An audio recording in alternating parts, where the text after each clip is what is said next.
Okay, let's discuss a bit about the basis of yoga therapy for the heart. Now, sincere and subtle researches in the attempts to understand life as an offshoot of matter, a conglomeration of atoms and molecules, which is called as DNA and RNA, are leading man to the regions of greater complexity. And decades of subtle and expensive research have yielded much less fruits than expected. And so we have to revert back to what the ancient Vedas, the scriptures, have said about this. So better understanding of life appears to be forthcoming from the efforts directed towards the field of modern psychology and parapsychology. The forerunner of many of these efforts could be traced back to the Kirlian controversies, and Kirlian photography triggered the interest of large number of scientists and technologists all over the world. So investigations into unknown regions of human existence started unraveling the mysteries of life, and parapsychology institutes have also grown in number. Scientists have started reconsidering their hypothesis that life also has an emergence from matter, and now they recognize some existence beyond physical body. So according to yoga philosophy, which comes from the Upanishads are basically the summary of Vedas, and Vedas are the ancient scriptures given in Hindu mythology. And basically the Vedas means are the manual how to use the human body. So they say that body exists in 5 layers, and these 5 layers are called as the 5 bodies or koshas. This is panchkosha. Panch means 5 and kosha means layers. So these are the annamaya kosha, pranmaya kosha, manomaya kosha and vijnanmaya kosha. Last is the anandamaya kosha. So layer by layer, let's explore what each means. So okay, let's see what annamaya kosha is. In the tradition of yoga and Upanishads, this concept of panchkosha is described in the Taittiriya Upanishad. Upanishads are basically the summary of Vedas, and Vedas are the ancient texts which are something like manual of human body.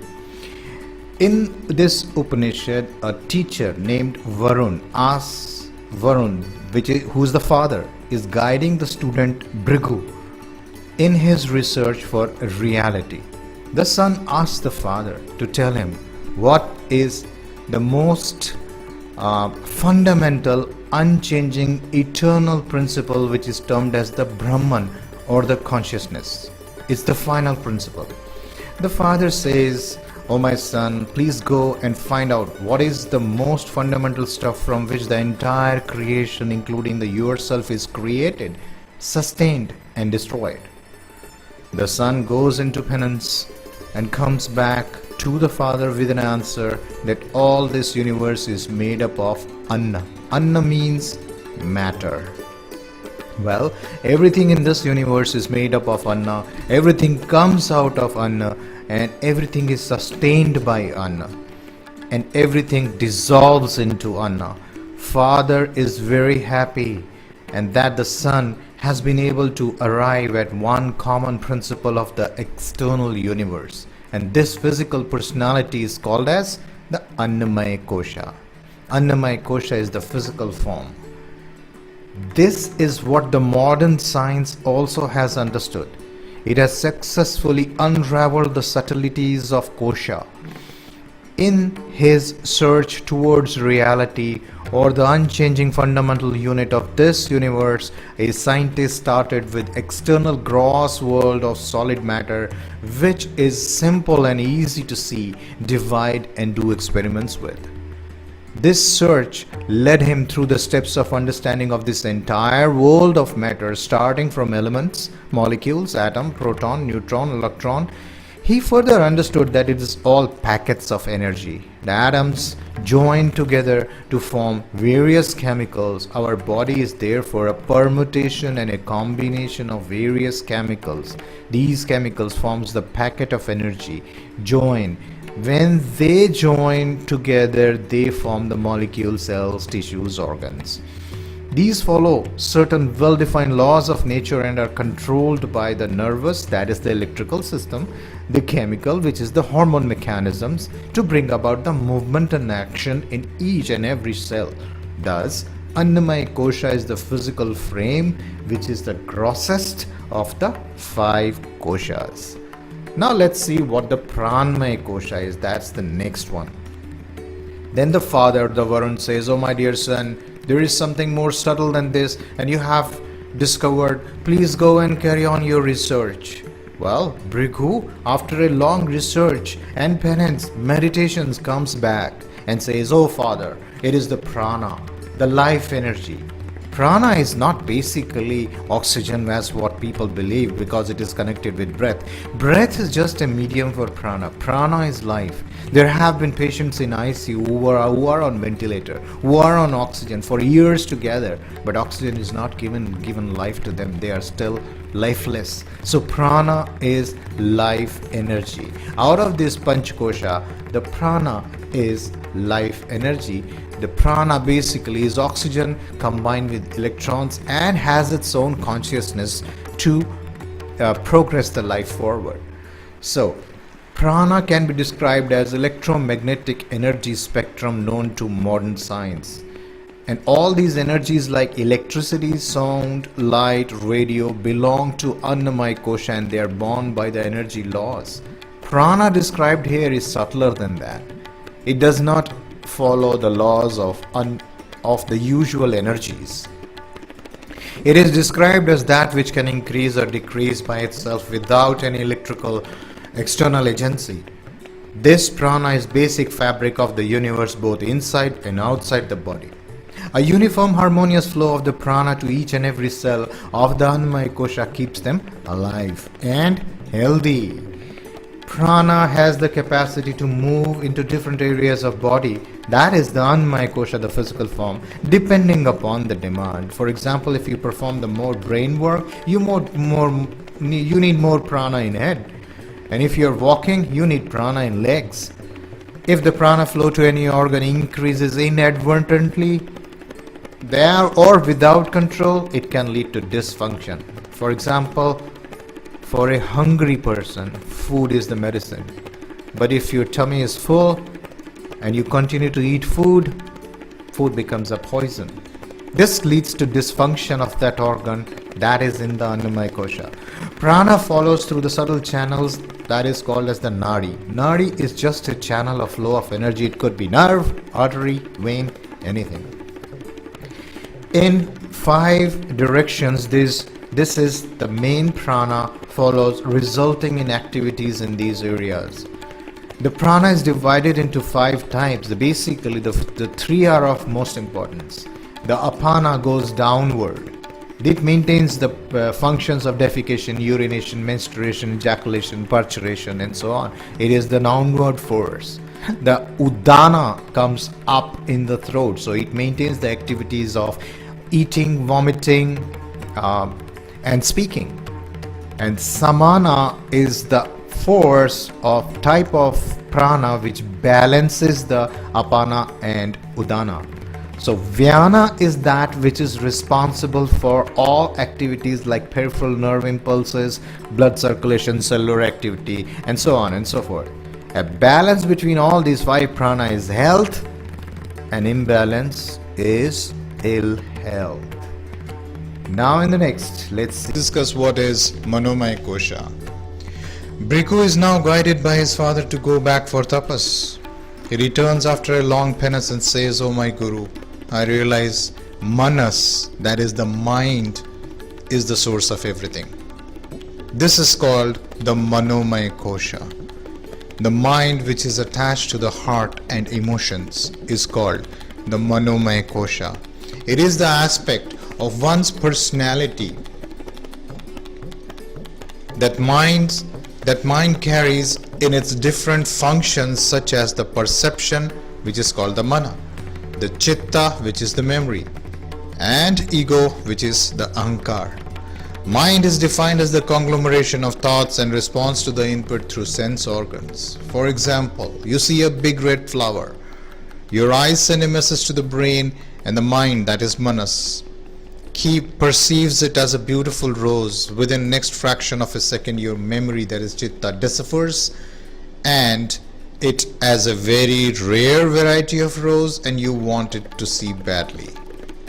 The thought circulates in mind and chitta, which soon goes to make you feel, oh, it is so beautiful, I like it, I love it, I want it.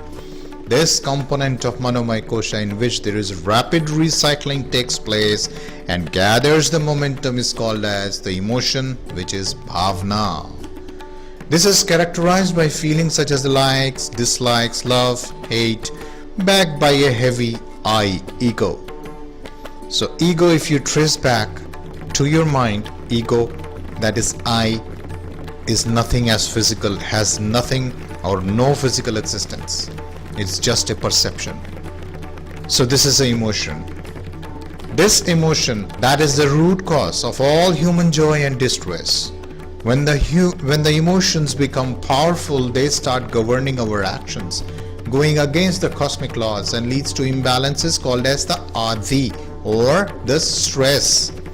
So adi, which is still at the mental illness, a distress at the mental level, becomes a vyadhi, because the adi gets pushed into pranmaya and annamaya kosha to become a vyadhi.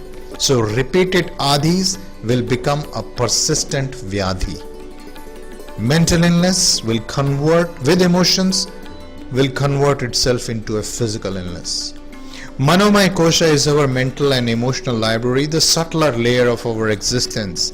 Hence the statement, you are what you think and you are, which Bhrigu realized as the basic stuff of not only his own individual being, but also the basis of entire creation. Next comes, what is the Vijnanmaya kosha? As Bhrigu reports to the Varun, that is the student reports it to his father, about the wonderful discovery, the master becomes very happy and he says, please move on.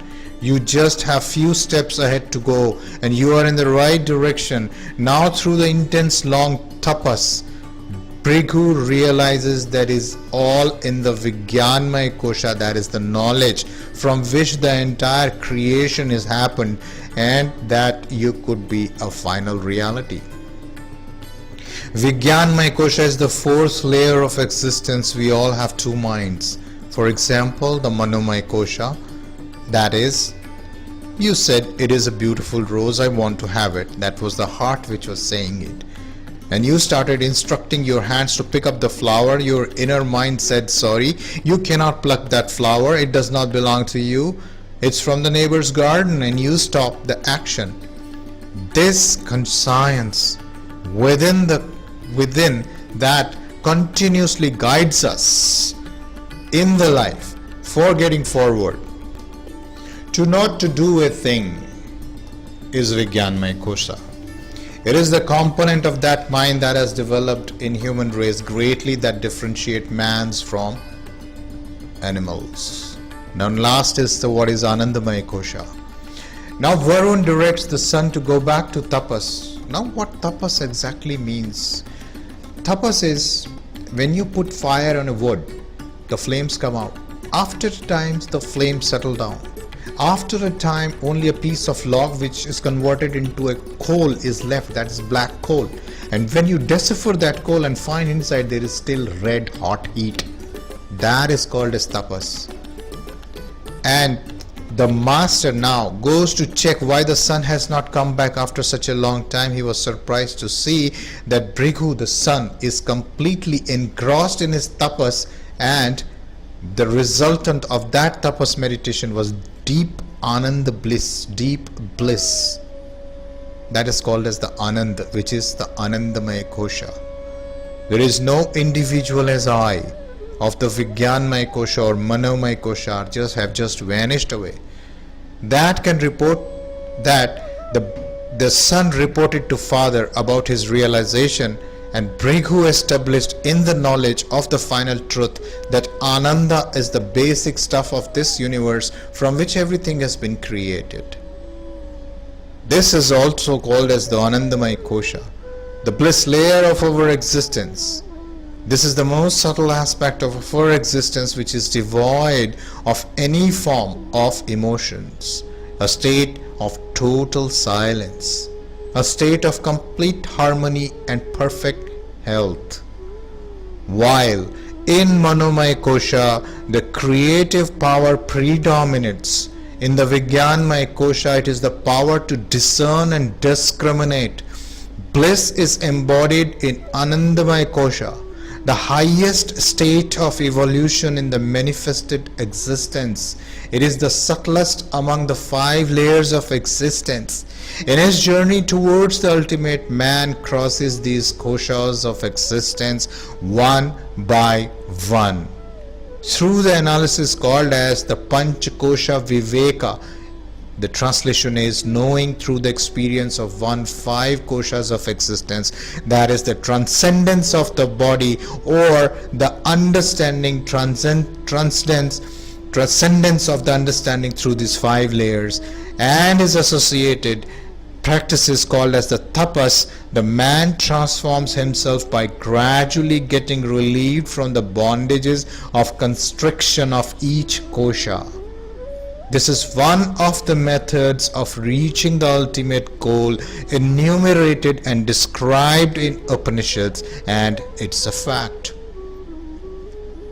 The other way to correlate this would be the enlightenment, where the energy moves up from the base chakra to the crown chakra. It is basically the energy which again transcends from different layers of the body. Now let's understand what it all means about. What is the relevance of these layers in our body, and how does it create an illness? So illness is vyadhi. Adi is mental imbalance. In Anandamaya Kosha, man is healthiest with perfect harmony and balance of all his faculties. At Vijnanmaya Kosha, there are movements but are channelized in the right direction. As such, it is in the Manomaya level the imbalances start, says the yoga texts. Likes and dislikes have come to play at this level. They start governing our actions. Often they are in the wrong direction. For example, the liking of sweet for a diabetic may lure him to eat the same against the doctor's advice. Thus, going against what is right causes imbalance. These imbalances amplify themselves, resulting in mental illness called as the adhis. At this stage, there are no symptoms at the physical level. The adhi, which is the primary disease, are twofold: the samanya, which is ordinary, and the sara, which is essential.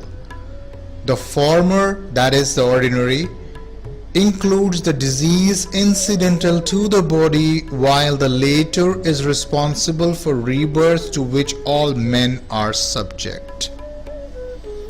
By men I mean human, just not the man. The samanya, which is ordinary, are normally produced during the interactions with the world. These may be termed as psychosomatic ailments. When dealt with by suitable techniques and congenial atmosphere, adhis of ordinary type will vanish away. Along with it are destroyed the physical ailments. For example, the vyadhi caused by these adhis, adhija, vyadhya, the subtler adhis of essential type, that is the sara adhis, essential mental imbalances which are caused by the birth of physical body, can be destroyed only by realization of the causal states of mind and corresponding ability to live in Vijnanmaya and Anandamaya Kosha. In that state, man transcends the cycles of birth and death. Then comes the next second category of ailments. These are anhadija vyadhi, those not originated in mind. Those would be probably included the infections, contagious diseases, and so on. The texts say that anhadija vyadhi can be handled through conventional medicines. These are the chemotherapy of the modern medicine and Ayurveda. Mantras, with their natural vibrational characteristics and good actions. These bring about purity of mind, that is, the prana flowing freely in the body and the food getting digested better and assimilated properly through the disease to vanish away.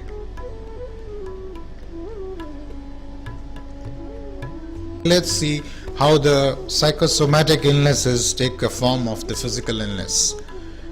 Now the psychosomatic ailments, they correspond to the modern illnesses.